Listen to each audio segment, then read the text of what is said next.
Hello friends, welcome to dig your mind. आज हम लोग करेंगे लेक्चर नंबर 6 किसका, pair of linear equations in two variable class 10th का। तो हम लोगों ने 5 लेक्चर जो पहले किए थे उनमें हम लोगों ने क्या डिस्कस किया था कि pair of linear equations in two variables क्या होता है और उनको सॉल्व करने के क्या मेथड हैं, अलजेब्राइक वे और ग्राफिकल वे। तो जिन्होंने वो लेक्चर्स नहीं देखे हैं प्लीज़ जाके पहले उनको देख लीजिए। आपको सारे वीडियो इसी चैनल में प्लेलिस्ट में मिल जाएंगे। इससे होगा क्या कि आज के लेक्चर का जो फ्लेवर है वो बहुत बढ़ जाएगा, हम लोगों को बहुत अच्छे से समझ में आएगा आज का लेक्चर। तो आज के लेक्चर में हम लोग क्या डिस्कस करेंगे,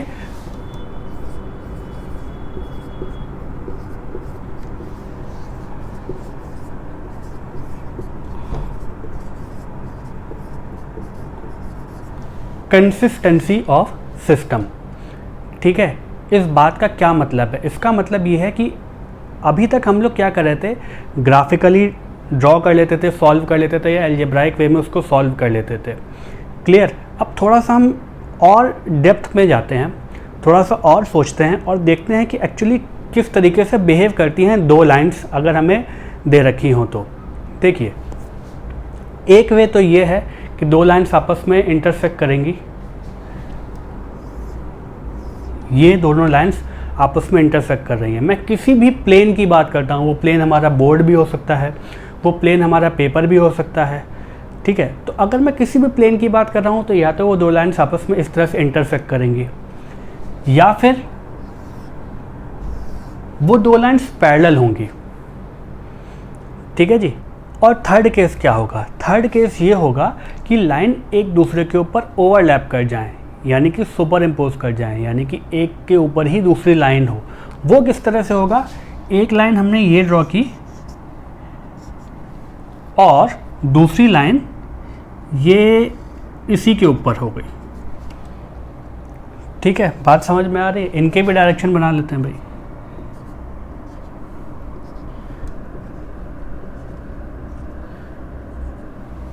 ये इन लाइंस को अगर हम देखें, क्योंकि लाइन इनफाइनाइट लेंथ की होती है, तो हमने क्या किया, ये दो लाइन हो गई, वो आपस में क्या कर रही है, इंटरसेक्ट कर रही हैं। ये दो लाइन हैं, ये है क्या, कभी इंटरसेक्ट नहीं करेंगी क्योंकि ये पैरेलल हैं। और ये जो दो लाइनें हैं वो क्या है, ये इनफाइनाइट पॉइंट्स पे इंटरसेक्ट करेंगी। क्यों? क्योंकि वो ओवरलैप कर रही है, एक दूसरे के ऊपर लाइन्स सुपर इम्पोज्ड हैं। क्लियर है ये बात? तो ये किस तरीके से हम इनकी इक्वेशंस को देख के ये बात बता सकते हैं, यही इस टॉपिक पे हम समझेंगे कि कंसिस्टेंसी ऑफ सिस्टम क्या होता है।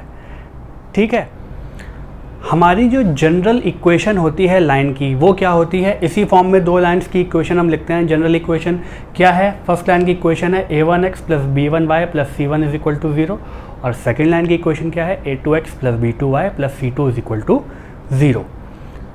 अब हम ये देख के बताएंगे कि क्या कंडीशंस होती हैं कि लाइन आपस में इंटरसेक्ट करें या नहीं करें, और करें तो एक पॉइंट पे करें या इनफाइनाइट पॉइंट पे करें। चलिए देखते हैं वो कंडीशन क्या है। देखिए, इन दोनों के जो रेशियो दे रखे हैं, ठीक है, a1 और a2 क्या है, कोफिशिएंट्स ऑफ x हैं, b1 और b2 क्या है, कोफिशिएंट्स ऑफ y हैं, और c1 c2 कांस्टेंट टर्म जो होता है वो है। तो पहली कंडीशन क्या है? पहली कंडीशन है if a1 upon a2 is not equal to b1 upon b2। ठीक है, तो इस केस में हमारा होगा unique solution.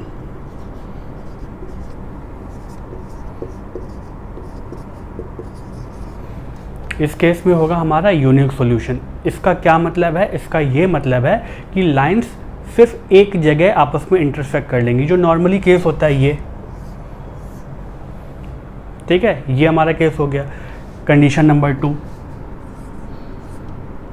If a1 upon a2 is equal to b1 upon b2 is equal to c1 upon c2। ठीक है, इनका ratio a1 upon a2 is equal to b1 upon b2 is equal to c1 upon c2। तो यहाँ पे क्या होगा? यहाँ पे होगा इनफाइनाइट सॉल्यूशंस। ठीक है, इनफाइनाइट सॉल्यूशन का क्या मतलब है कि लाइंस एक के ऊपर एक सुपर इम्पोज हो जाएंगी या ओवरलैप कर जाएंगी। ये लाइन है और दूसरी लाइन भी इसी के ऊपर मैं बना देता हूँ, ये लाइन आ गई। बात समझ में आई? एक के ऊपर एक लाइन ओवरलैप कर जाए तो वो होते हैं इनफाइनाइट सॉल्यूशन, और उसकी कंडीशन है a1/a2 equal to b1/b2 is equal to c1/c2। अब ये सारी चीज़ें एग्जाम्पल से समझेंगे, घबराने की ज़रूरत बिल्कुल भी नहीं है। नाउ थर्ड केस क्या है? थर्ड केस है if a1/a2 is equal to b1/b2 is not equal to c1/c2। ठीक है, a1/a2 is equal to b1/b2 is not equal to c1/c2, तब उस केस में क्या होगा? No solution. नो सॉल्यूशन का क्या मतलब है कि लाइन्स हमारी कैसी होंगी? पैरेलल लाइन्स हो जाएंगी। पैरेलल लाइन आपस में इंटरसेक्ट नहीं करती। भाई देखिए, सॉल्यूशन जब हम लोग ग्राफिकली निकाल रहे थे तो हम लोगों ने एक चीज़ देखी थी, सॉल्यूशन वही पॉइंट होता था जहाँ पे दोनों लाइन्स आपस में इंटरसेक्ट कर जाएं। तो ये यूनिक सॉल्यूशन का मतलब है एक, वो यूनिकनेस है उसमें एक ही होगा, एक पॉइंट पे इंटरसेक्ट कर रही हैं। लाइन्स नॉर्मली अगर इंटरसेक्ट करती हैं तो वो क्या कर रही हैं? एक पॉइंट पे ही हम लोगों ने देखा था। पर ये केस कह रहा है कि यहाँ तो इनफाइनाइट पॉइंट्स पे हमारी लाइंस जो हैं आपस में इंटरसेक्ट कर रही हैं। इनफाइनाइट सॉल्यूशन है, जितने पॉइंट पे इंटरसेक्ट करेगी लाइंस उतने ही सॉल्यूशन हो जाएंगे। यहाँ इनफाइनाइट लाइन पे मतलब इनफाइनाइट पॉइंट्स पे लाइंस जो हैं आपस में इंटरसेक्ट कर रही हैं, तो इसका मतलब इनफाइनाइट सॉल्यूशन हो गए। अब यहाँ पे पैरेलल लाइंस हैं, पैरेलल लाइंस भैया आपस में इंटरसेक्ट ही नहीं करती, तो जब इंटरसेक्ट ही नहीं करेंगी तो उनका सॉल्यूशन तो आ ही नहीं सकता। तो यही चीज़ है, इस बात को आप लोग नोट कर लें और ये बहुत इंपॉर्टेंट चीज़ है। ठीक है, इसमें डायरेक्टली क्वेश्चन भी बनता है। अब जो शुरुआत में लिखा था मैंने कंसिस्टेंसी ऑफ सिस्टम, तो जब सॉल्यूशन आता है इस केस में और इस केस में, ये सिस्टम हमारा कंसिस्टेंट है। ठीक है, ये हमारा सिस्टम क्या है? कंसिस्टेंट सॉल्यूशन देगा, मतलब सिस्टम कंसिस्टेंट है, सॉल्यूशन तो दे जिसमें सॉल्यूशन आ जाए। ठीक है, वो कंसिस्टेंट है। और जो नो सॉल्यूशन वाली चीज़ है वहाँ पे सिस्टम हमारा कंसिस्टेंट नहीं है, इनकंसिस्टेंट सिस्टम होगा। इस केस में जब लाइंस पैरेलल होंगी तो हमारा सिस्टम क्या होगा? इनकंसिस्टेंट। यहाँ पे मैं लिख देता हूँ इनकंसिस्टेंट। और इन दोनों केस में अगर मैं देखूँ तो हमारा सिस्टम क्या है?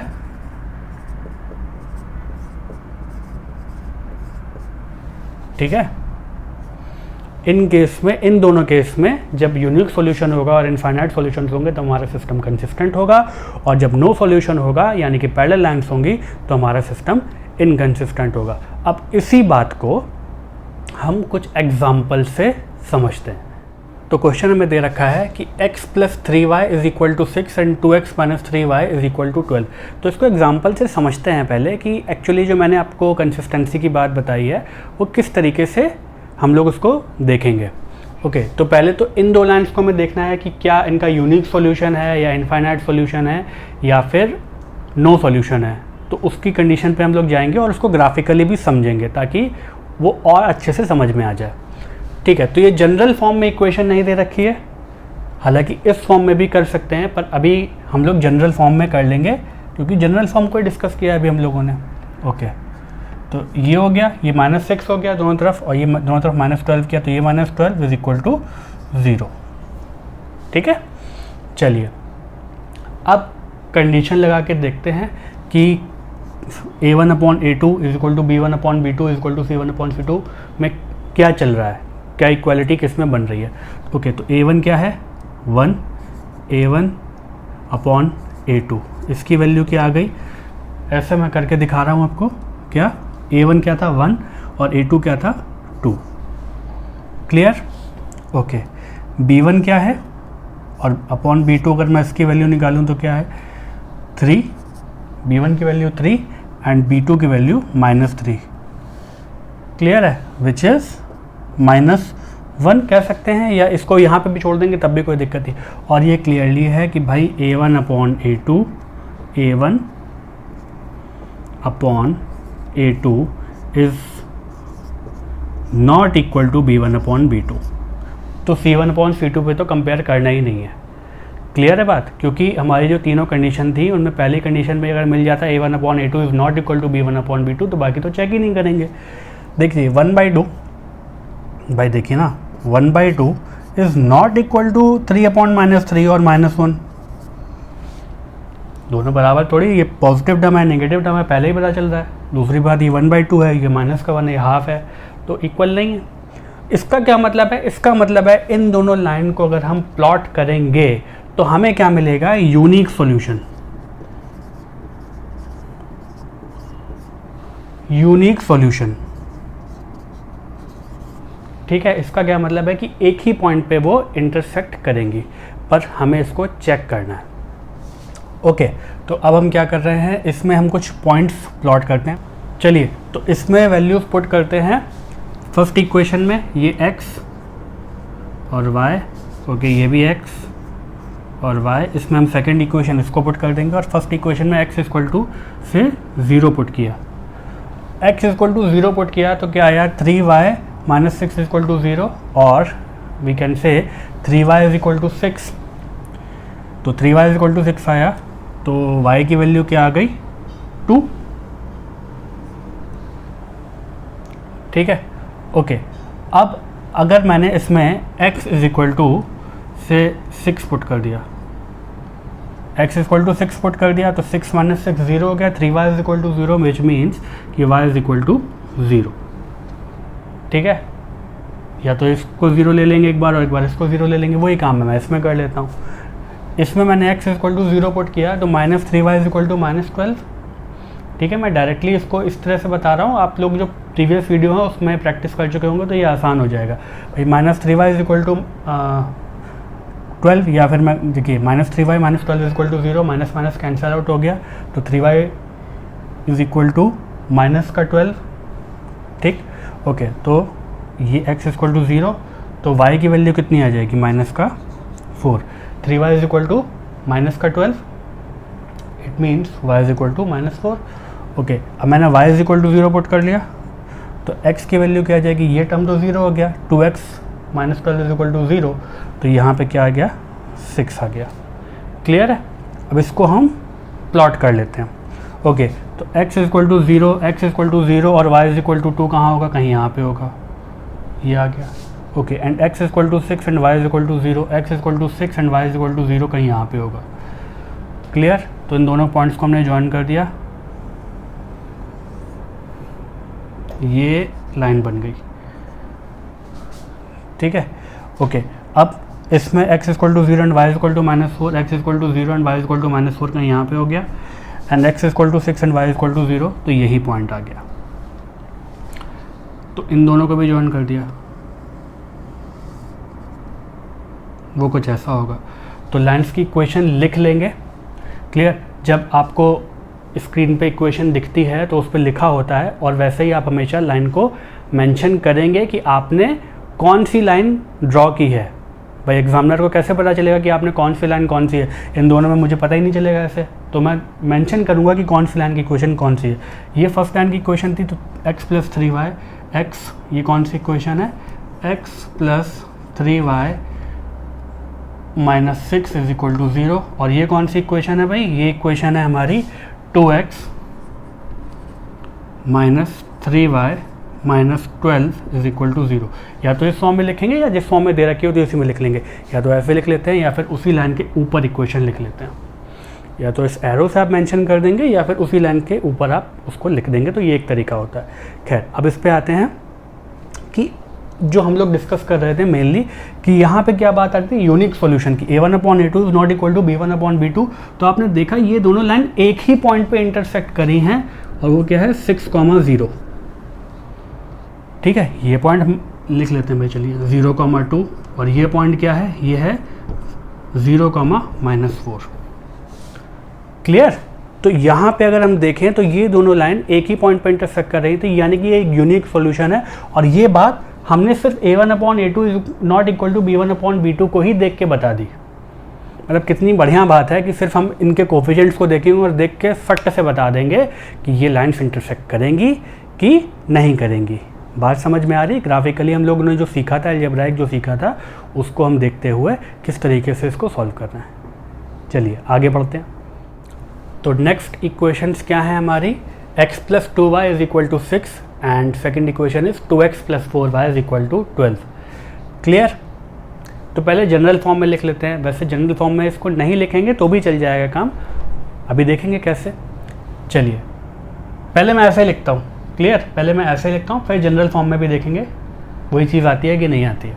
ओके, a1/a2 लिख लेते हैं भाई। a1/a2 क्या आ रहा है? a क्या है 1 एंड a1 क्या है 1 और a2 क्या है 2। क्लियर? b1/b2 क्या है? b1 की वैल्यू है 2 एंड b2 की वैल्यू यहाँ से क्या है 4। ओके, अगर मैं जनरल फॉर्म में लिखता हूँ तो क्या बन जाएगा? तो बन जाएगा ये और ये। क्लियर? अभी 6 और 12 वाली बात याद रखिएगा। ओके, तो c1/c2 इसकी वैल्यू क्या है भाई? c1 की वैल्यू है -6 और इसकी वैल्यू क्या है -12। और ये माइनस माइनस कैंसिल आउट हो गया, तो ये क्या बन गया? 6 भी ऊपर नीचे कैंसिल आउट हो गया, 1 और 2, और यहाँ पे भी 2 कैंसिल आउट हो गया, तो 1 और 2। तो अगर हम देखें तो a1/a2 is equal to b1/b2 is equal to c1/c2। भाई ये भी 1/2, b1/b2 की वैल्यू 2/4 कैंसिल आउट होकर क्या बना 1/2, और ये c1/c2 -6/-12 माइनस माइनस कैंसिल हो गया, तो क्या बन गया 1/2। क्लियर? चलिए, अगर ये इक्वल टू के इधर होता तो प्लस का 6 होता, और ये इक्वल टू के इधर होता तो प्लस का 12 होता, तो 6/2 बनता, वो भी 1/2 बन जाता। तो आप चाहे इसको एक तरफ लाएं या ना लाएं, वो अपने आप को एडजस्ट कर लेगा। क्लियर? लेकिन हम लोगों ने जनरल फॉर्म देखा था तो इसीलिए मैंने उस फॉर्म में ही लिख लिया। चलिए, अब आती है कि a1/a2 is equal to b1/b2 is equal to c1/c2। ये कंडीशन क्या थी? ये कंडीशन थी इनफाइनाइट सॉल्यूशन की।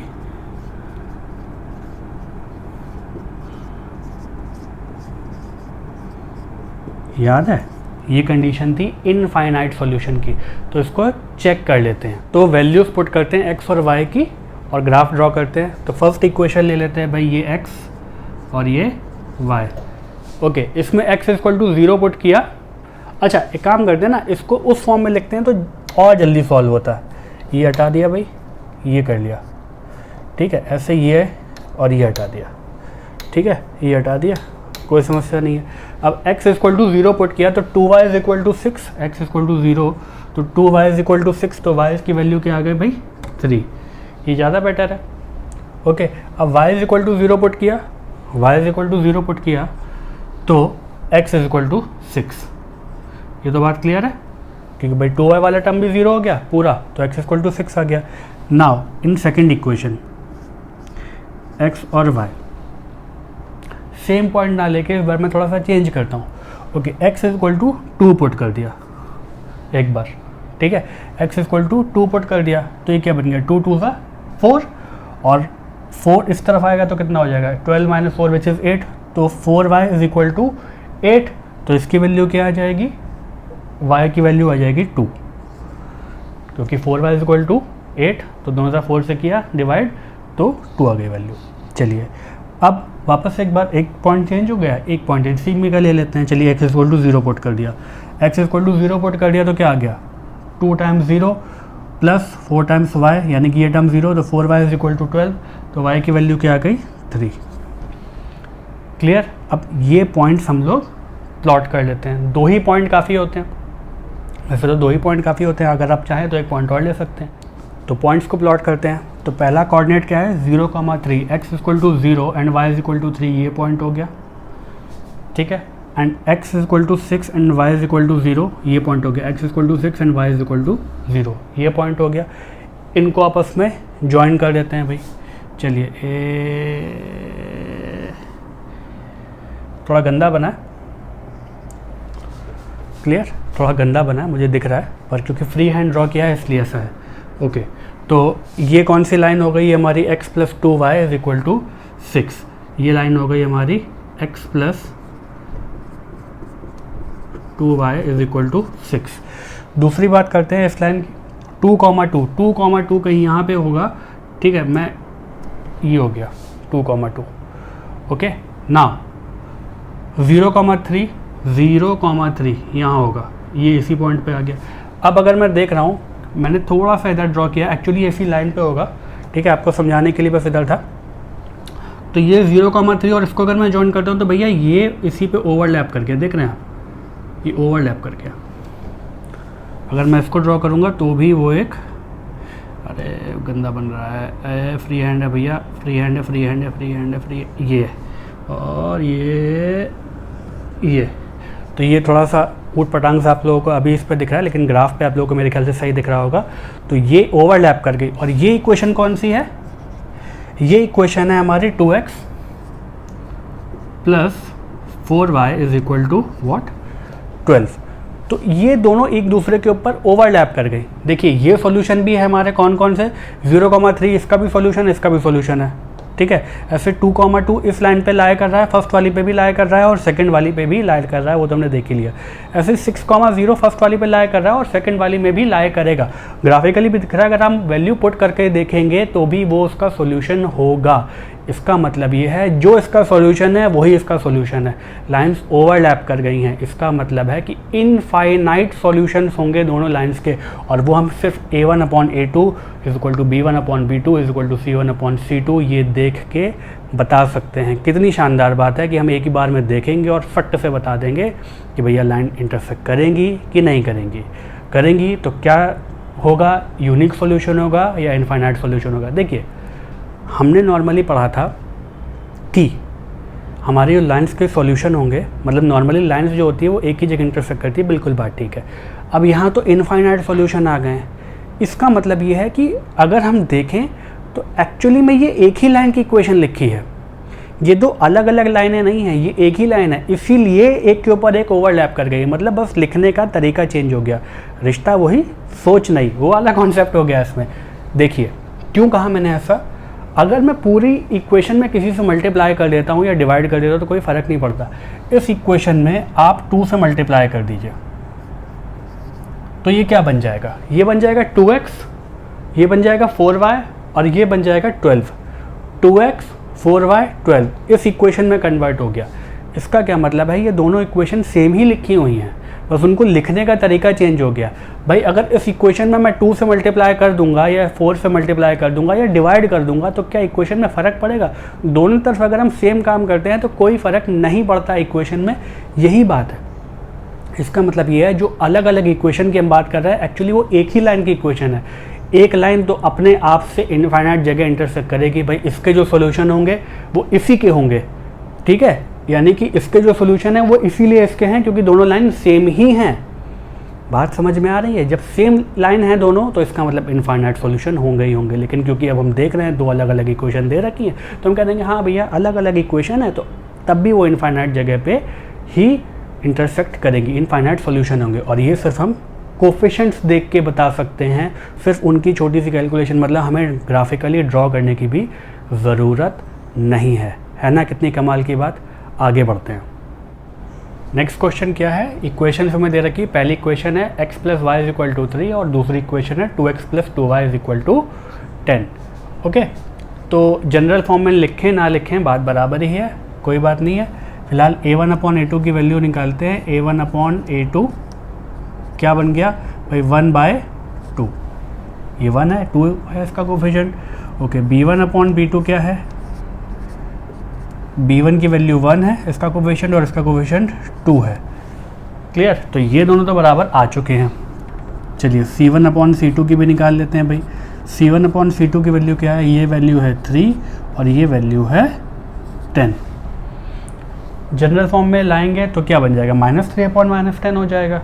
क्लियर? तो माइनस माइनस कैंसिल हो गया, अगेन वो 3/10 ही आना। तो हम ये देख के क्लियरली बोल सकते हैं कि ये दोनों तो बराबर हैं भाई, ये 1/2 है, ये 1/2 है, but this is not equal to 3/10, 1/2 is not equal to 3/10। Clear है? तो ये यानी कि मैं कह सकता हूँ a1/a2 is equal to B1 upon B2 is not equal to C1 upon C2। इसका क्या मतलब है? इसका मतलब है कि नो सॉल्यूशन होगा। Clear?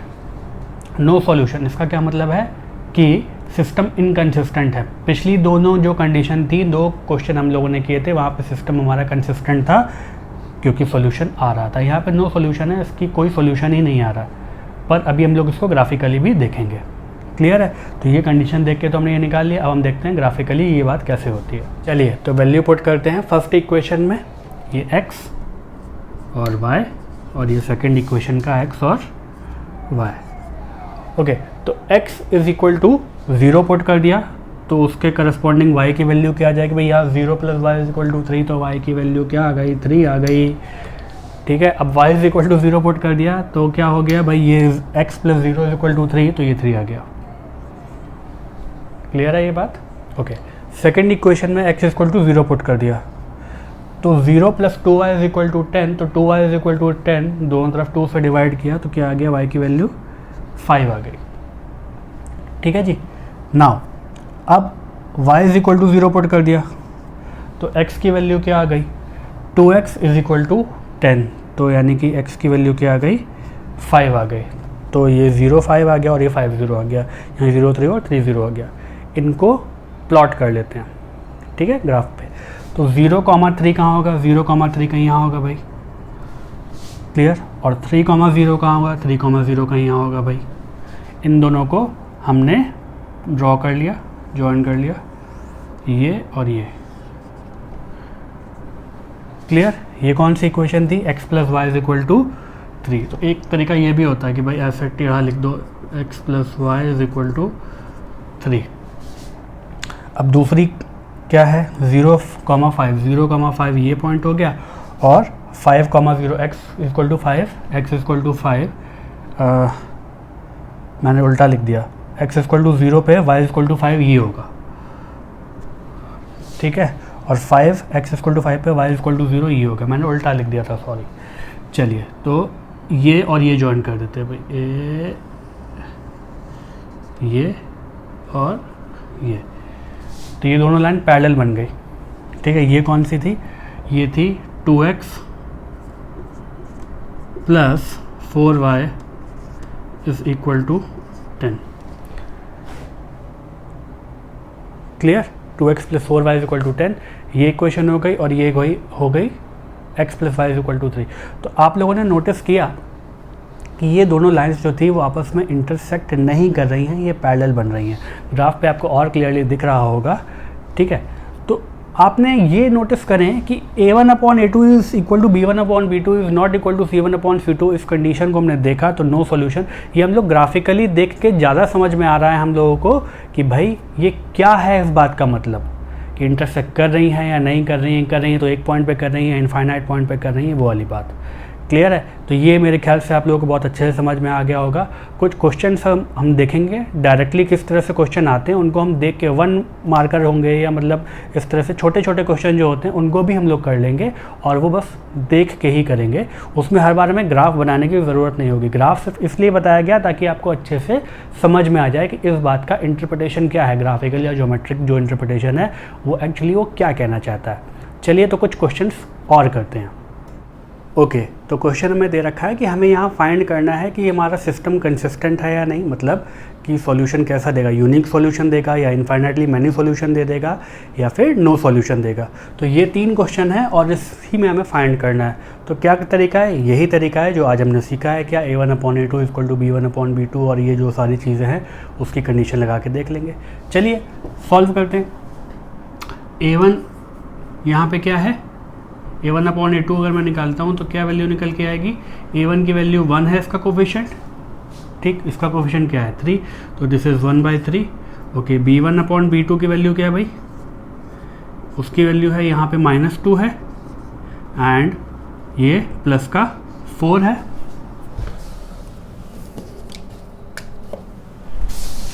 A1/A2 is 1/3, B1/B2 is -2/4, और C1/C2 अगर हम देखें तो ये 0 है और ये -20 है।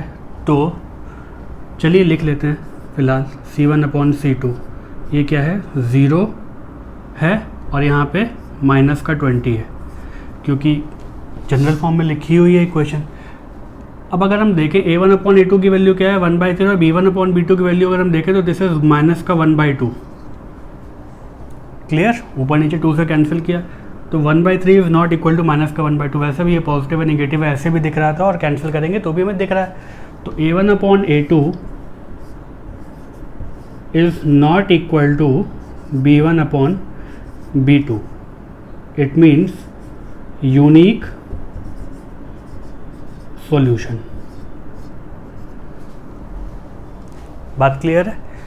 जब ये कंडीशन है A1/A2 is not equal to B1/B2 तो यूनिक सॉल्यूशन, यानी कि हमने देखते ही बता दिया, बस इतना सा कैलकुलेट किया, बाकी हमें कुछ करना ही नहीं है इसमें। एक्चुअली क्वेश्चन भी यही था। ठीक है, अब इसको करते हैं। इसमें A1/A2 की वैल्यू क्या है भाई? A1/A2, A1 is 2 and A2 is 4, तो ये क्या बन गया 2/4। क्लियर? ओके, चलिए इसको क्या लिख लेंगे, इसको 1/2 लिख सकते हैं, लिख सकते हैं ना। B1/B2 की वैल्यू क्या है? B1/B2 की वैल्यू क्या है 3/, थोड़ा बड़ा लिख देते हैं 3/6। ये 3 है, ये 6 है। B1 और B2 कितना हो गया? ये भी 1/2 आ गया। तो यहाँ पे अगर हम देखें 1/2 आ गए, इसका मतलब आगे हम देखेंगे। यहाँ पे तो मैं एक्चुअली इसकी ज़रूरत भी नहीं थी, मैंने बस करके दिखा दिया था, आपको ज़रूरत ही नहीं थी क्योंकि यहाँ पे ऑलरेडी हमें दिख रहा था। ओके, नाउ C1/C2 भी देख लेते हैं भाई। C1/C2 इसकी वैल्यू क्या है? इसकी वैल्यू है ये माइनस का 9 है और ये है माइनस का 28। क्लियर? ये माइनस माइनस कैंसिल आउट हो गया, लेकिन इन दोनों में कुछ कॉमन नहीं है तो ये 9/28 ही रहेगा, मतलब कुछ भी एक दूसरे को कैंसिल नहीं करेगा। It means A1/A2 is equal to B1/B2 is not equal to C1/C2। इसका क्या मतलब है? इसका मतलब है नो सॉल्यूशन। ये बात क्लियर है? इसका मतलब हो गया नो सॉल्यूशन, क्योंकि कंडीशन है A1/A2 is equal to B1/B2 is not equal to C1/C2, तो इसका मतलब हो गया नो सॉल्यूशन। अब इसको चेक कर लेते हैं भाई। A1/A2 इसकी वैल्यू क्या है 5/2.5। ठीक है, वैसे भी देख रहे हैं हम कि 2.5 का डबल लिखा हुआ है तो ये 2/1 हो जानी चाहिए, पर कोई बात नहीं, ऐसे कर लिया। ये लीजिए, अब तो सभी को समझ में आ गया होगा। 50/25, 25 2 50, तो ये क्या बन गया 2/1। क्लियर? नाउ B1/B2 की बात करते हैं। B1/B2 ये क्या है 6/3। अगेन दिस इज 2/1 भाई। 6 और 3 को कैंसिल किया ऊपर नीचे 3 से, तो 2/1 आ गया। चलिए अब C1 और C2 को और देख लेते हैं। C1/C2 की वैल्यू क्या आ रही है? तो C1/C2 इज इक्वल टू क्या बन गया? या तो इन दोनों को हम राइट हैंड साइड पे ले आते हैं ट्रांसपोज करके, ठीक है, लेफ्ट हैंड साइड पर, राइट हैंड साइड पर तो ऑलरेडी है वो, लेफ्ट हैंड साइड पर ट्रांसपोज करके ले आए, या ऐसे भी लिख रहे हैं तो भी कोई दिक्कत नहीं है। तो क्या बन गया ये? चलिए ले आते हैं ट्रांसपोज करके, तो क्या बन गया 15 माइनस का, और इधर जाएगा ये तो माइनस का 30। ठीक है, माइनस माइनस एक दूसरे को कैंसिल कर देगा, अगेन 15/30 ही बचा, साइन अपने आप को एडजस्ट कर लेगा। ओके, तो ये क्या बन गया? ये बन गया 1/2। तो यहाँ से देखते हैं A1/A2 की वैल्यू 2/1, B1/B2 की value 2/1। A1/A2 is equal to B1/B2। ये 2/1 थे, but this is not equal to C1/C2। ठीक है, ये रेसिप्रोकल है इसका। तो काफ़ी लोग कभी कभी क्या करते हैं, जल्दबाजी में उसको सेम समझ लेते हैं और गड़बड़ हो जाती है। मैं सबकी बात नहीं कर रहा हूँ, कभी कभी हो जाता है कुछ लोगों के साथ। खैर, तो इसका क्या मतलब है? इसका मतलब भी है नो सॉल्यूशन। ठीक, इसका मतलब भी नो सॉल्यूशन, मतलब ये दोनों लाइन भी आपस में इंटरसेक्ट नहीं करेंगी, पैरेलल लाइन होगी। मुझे लगता है यहाँ तक आपको सारी बातें समझ में आई होंगी। ठीक है, यूनिक सॉल्यूशन, ये भी नो सॉल्यूशन आ गया, ये भी नो सॉल्यूशन आ गया। अगर मैं इनफाइनाइट सॉल्यूशन की बात करता तो यहाँ पे जो रेशियो आना चाहिए था वो 2/1 आना चाहिए था। क्लियर? आई होप यहाँ तक सब ठीक होगा। देखते हैं कुछ और क्वेश्चन और मज़े लेते हैं चैप्टर के। तो यहाँ पे एक दूसरा वेरिएंट है और यहाँ पे हमें क्या दे रखा है, हमें ऑलरेडी दे रखा है क्या कि these system of equations have unique solution and we have to find the value of k। ठीक है, तो k फाइंड करना है यूनिक सॉल्यूशन के लिए। तो कंडीशन क्या होती है यूनिक सॉल्यूशन के लिए? a1/a2 is not equal to b1/b2। तो c1/c2 का तो यहाँ पे जिक्र ही नहीं होता, तो ये हमारे तो किसी काम का है ही नहीं इसमें। तो a1/a2 की वैल्यू क्या है? a1/a2 इज इक्वल टू 1/3, ये 1 है, इसका कोफिशिएंट 3 है। b1/b2 की वैल्यू क्या है? -k, इसका कोफिशिएंट -k है b1, और b2 की वैल्यू क्या है? 2। तो a1/a2 is not equal to b1/b2। a1/a2 is not equal to what? b1/b2, यानी कि 1/3 is not equal to minus of k/2। Clear? दोनों तरफ 2 से मल्टीप्लाई किया तो क्या बन गया? 2/3 is not equal to -k। दोनों तरफ माइनस से भी मल्टीप्लाई कर दिया तो यहाँ से मैं कह सकता हूँ क्या कि k is not equal to -2/3। ठीक है, दोनों तरफ माइनस से मल्टीप्लाई किया तो -2/3 आ गया और इधर k माइनस का प्लस हो गया। यानी कि k की वैल्यू क्या नहीं हो सकती? माइनस का 2/3 नहीं हो सकती यूनिक सॉल्यूशन के लिए। ठीक, इसके अलावा आप कुछ भी वैल्यू रख दीजिए k की, वो सारी हो जाएंगी। बात समझ में आ रही है? तो k is not equal to -2/3 and for any other value it will give a unique solution. Clear? यहाँ पे याद रखना नॉट इक्वल टू आया। ठीक, ये बात समझने की। आप k की वैल्यू 1 रख देंगे हो जाएगा, k की वैल्यू 2 रख देंगे, 3 रख देंगे, 1.5 रख देंगे, बस ये नहीं रख सकते। क्लियर है ये बात? Okay fine. नाउ इस क्वेश्चन को देखते हैं। इसमें भी वही काम है, यूनिक सॉल्यूशन है, हमें k की वैल्यू फाइंड करनी है। तो a1/a2 is equal to 2/k। ठीक है, 2/k एंड b1/b2 इज -3/5। अब तो क्लियर ही है, कोफिशिएंट भी तो लिखने हैं। तो a1/a2 is not equal to b1/b2, यही कंडीशन है अपनी। a1/a2 is not equal to b1/b2 unique solution के लिए कंडीशन थी। तो क्या मतलब है इस बात का? इसका मतलब है कि 2/k is not equal to -3/5। Clear है? दोनों तरफ का रेसिप्रोकल कर दो या क्रॉस मल्टीप्लाई कर दो, जैसे भी चलो। तो एक काम करते हैं, रेसिप्रोकल किया तो k/2 is not equal to -5/3। 2 से दोनों तरफ मल्टीप्लाई कर दिया तो ये क्या बन गया? k is not equal to -10/3। बात समझ में आई? तो k की क्या वैल्यू नहीं हो सकती? -10/3। मतलब हमें चाहिए थी, फाइंड करना था k और हम निकाल रहे हैं नॉट इक्वल टू। इस बात का क्या मतलब है? इसका मतलब ये है कि बस ये ना हो तो यूनिक सॉल्यूशन है। आप k की और कोई भी वैल्यू पुट कर देंगे तो यूनिक सॉल्यूशन है। लेकिन क्योंकि नंबर्स तो इनफाइनाइट होते हैं, रियल नंबर्स, तो हम सारी वैल्यूज़ नहीं बता सकते। हम बस ये बोलेंगे इस वैल्यू के अलावा, मतलब k is not equal to 10/3 and for any other value of k, any real value of k, we will find a unique solution of these two equations.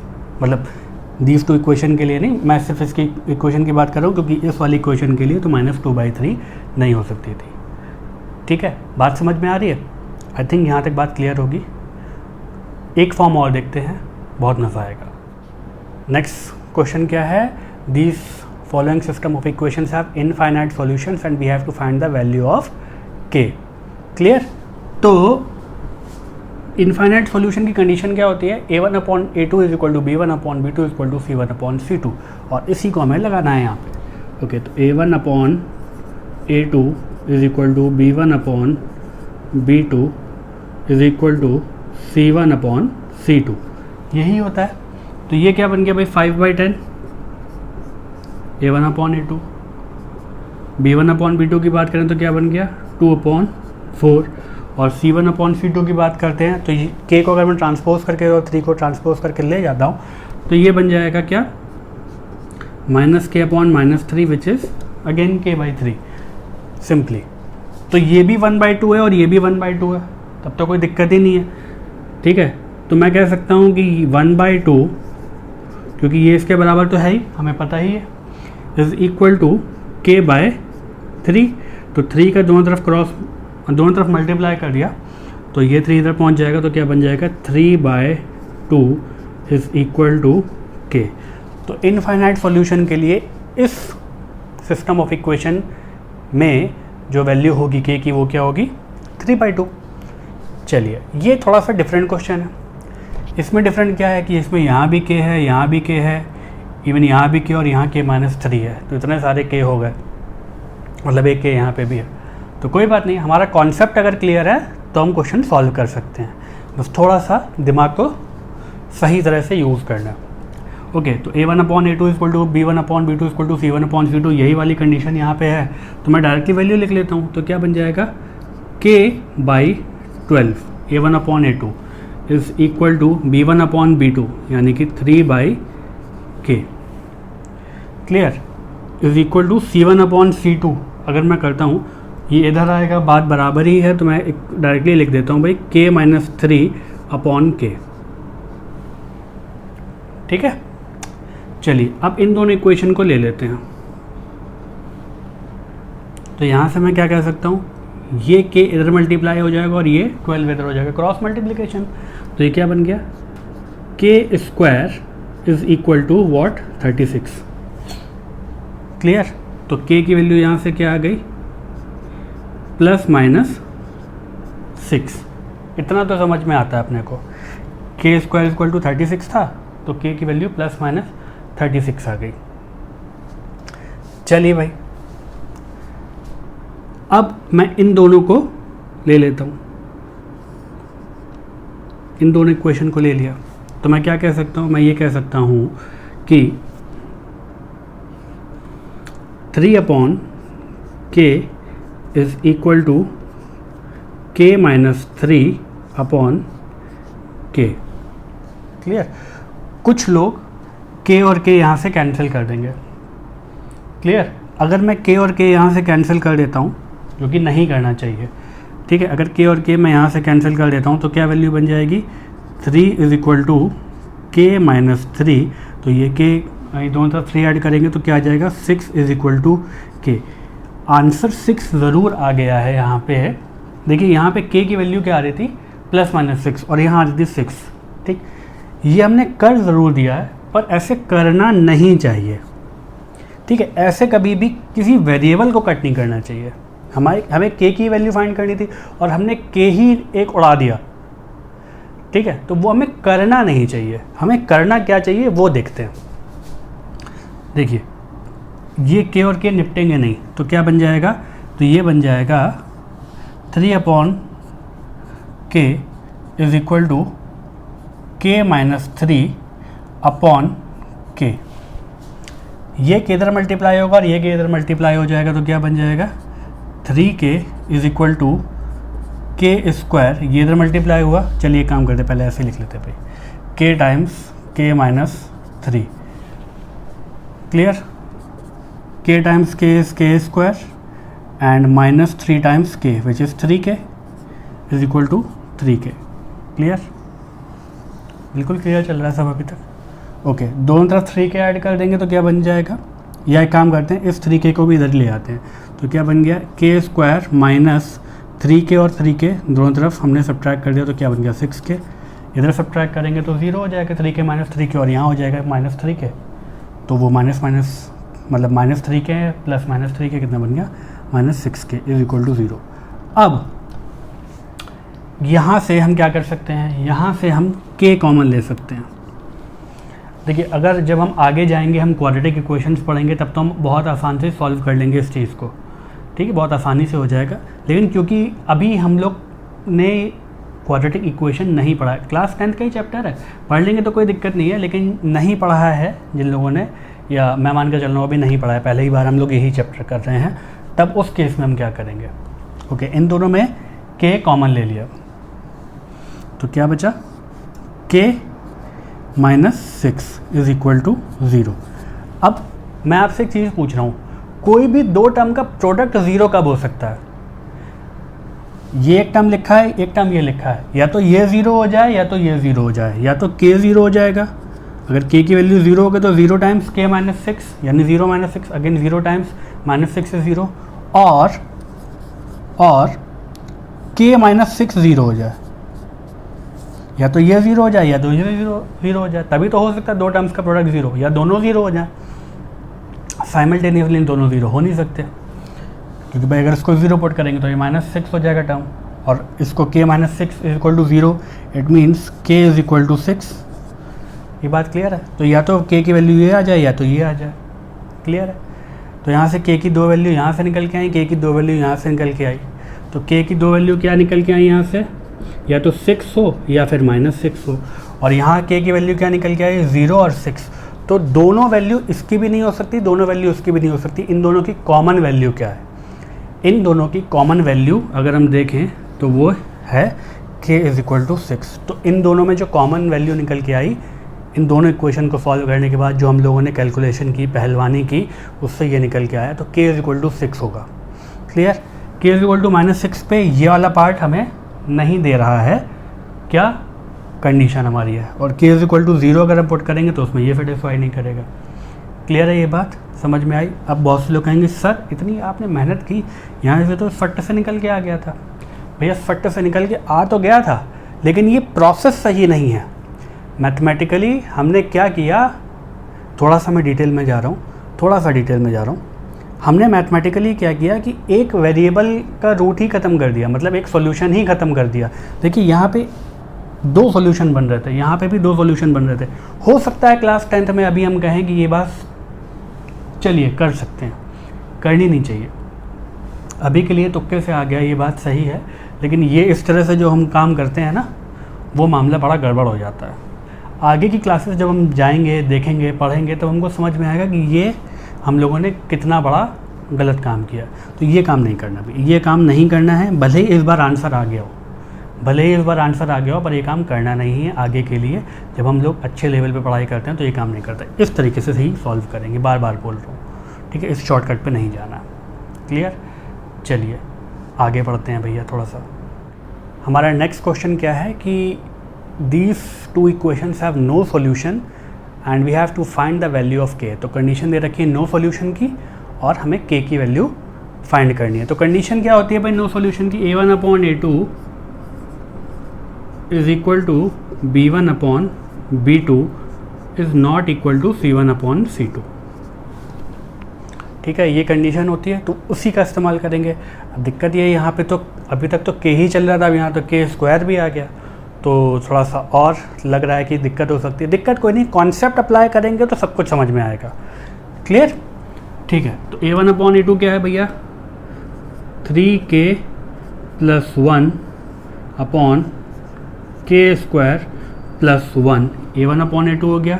b1/b2 क्या आ गया, 3/k - 2 is not equal to -2/-5, minus cancel, तो ये बन गया क्या, 2/5।